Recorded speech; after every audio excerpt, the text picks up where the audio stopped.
बाद में जून के महीने में बर्फबारी और इसके अगले ही दिन दर्जा हरारत 33 सेंटीग्रेड तक पहुंच जाना आज़ाद कश्मीर जैसे मोतदल मौसम रखने वाले इलाके के लिए खतरे की घंटी है। इसी मौसमियाती तब्दीली से निपटने के लिए environmental protection agency Azad Kashmir के नाम से एक महकमा कायम है। एजेंसी के सिर्फ मुजफ्फराबाद ऑफिस में 17 अफराद पर मुश्तमिल स्टाफ को 1,64,93,000 रुपए सिर्फ तनख्वाहों और मराद की मद में दिए जा रहे हैं।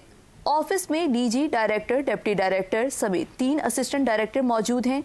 ग्रेड 20 के डीजी की तनख्वाह 3,44,000, ग्रेड 19 के डायरेक्टर की तनख्वाह 2,54,000, ग्रेड 18 के डिप्टी डायरेक्टर की तनख्वाह 2,20,000, जबकि ग्रेड 17 असिस्टेंट डायरेक्टर की तनख्वाह 2 लाख माहाना है।